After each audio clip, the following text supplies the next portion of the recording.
Bonjour, aujourd'hui je vais vous présenter une sortie ski de randonnée à la conquête de Tourtemagne dans le Valais suisse. On l'a fait sur 2 jours avec une nuit à l'hôtel Weisshorn, mais elle peut se faire à la journée. Mais 1400 mètres et 8 km de montée, ça commence à parler. Pour y aller, il faut se rendre au village de Saint-Luc et se garer au bout de la route. Il y a également un parking un peu avant la fin de la route et une navette que l'on voit ici pour vous emmener au départ.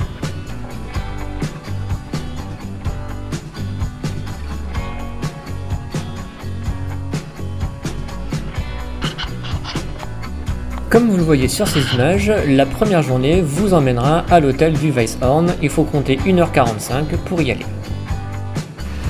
Et donc nous voilà partis pour monter à l'hôtel. C'est un hôtel qui est accessible pas par la route. Donc là, en fait, on est en train de prendre une piste, de remonter le long de la station pour ensuite arriver à l'hôtel dans 660 mètres de dénivelé. Donc une bonne heure et demie. Et voilà. Donc, effectivement, on remonte la piste. Pour accéder à l'hôtel, il faut passer par le Rando Park et la piste Pluton. Alors quand on passe par le Rando Park, des fois c'est un petit peu galère comme on peut le voir ici. Et sinon, on se contente de longer la piste et de suivre ensuite le chemin qui nous amène à l'hôtel. Bon voilà, donc là la dernière pente avant l'accès à l'hôtel. Comme on est des grosses feignasses, on a gardé les pots. Et du coup, en fait ça avance pas quoi. Bon, voilà. On va voir dans quelques petits instants l'hôtel ou le refuge, ça dépend, mais bon, visiblement c'est quand même plus un hôtel. Voilà.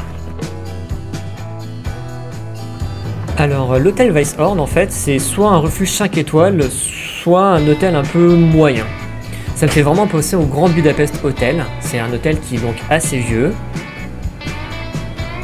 mais qui est quand même bien équipé, avec son restaurant, ses escaliers un petit peu bancals.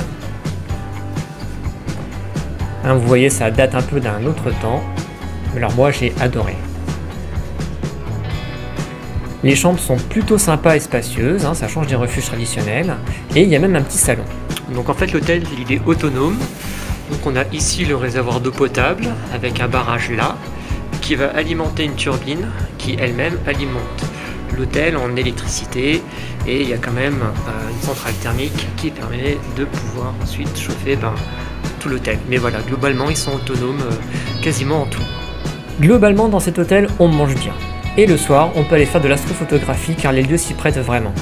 Un petit déjeuner le matin avec un beau panorama et on attaque la montée à Tourtemagne. Et ben voilà, il est un peu plus de 9h30, on s'est pas pressé pour partir parce qu'il n'y a pas de soleil et que sinon c'est super bien glacé. Et donc on commence par une petite montée ski sur le dos pour rejoindre la première partie de descente qui va nous permettre de retourner sur le vallon d'à côté. Et d'arriver donc sur la pointe de Tourtemagne qui permet de faire le tour de la montagne que l'on voit derrière. Voilà. Une fois qu'on voit la combe d'à côté, on descend tranquillement pour contourner la pente. Ici l'itinéraire à la journée. Donc là on voit la vidéo qui nous permet de rejoindre la combe. Et là c'est de là où on vient. On rejoint donc la fameuse combe et on arrive ici sur un méga gros plat bien long qui nous permet de rejoindre ensuite les pentes sous le sommet que l'on voit ici. Voilà la rampe finale. On a le lac de Tuneo qui est là, avec Aurélia qui est là. Et voilà, on chemine parmi les cailloux et la cime est là. Si jamais vous êtes motivé, vous pouvez faire le Tuneo en passant par ce chemin-là et redescendre par la combe ici. C'est beaucoup plus dur, mais c'est sympa. Nous, on est passé par la Flèche Rouge, donc en versant sud, mais je vous conseille de passer par le versant nord, qui est un petit peu plus facile, car comme vous le voyez, on a dû mettre les skis sur le sac à dos pour passer. Donc, versant nord. Pour descendre, vous pouvez descendre au versant nord, mais la pente est pas top, ou tout simplement passer par le chemin où vous êtes arrivé à la montée. Donc là, on voit le départ, ça serait éventuellement le petit col sur lequel on pourrait basculer à droite. En face, le Tuneo, avec le chemin à gauche qui permet d'accéder au sommet et la courbe de descente derrière que l'on ne voit pas.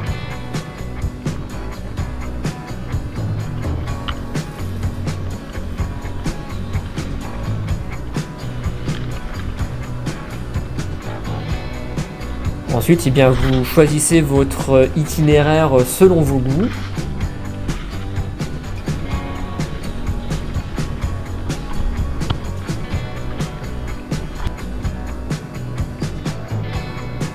Ici, on revoit de nouveau le lac de Thuno en arrière-plan.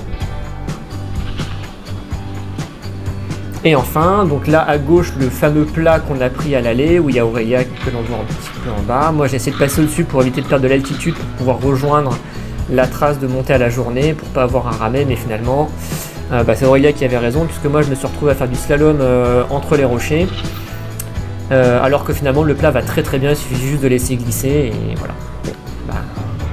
Donc je vous conseille de passer par comme Aurelia.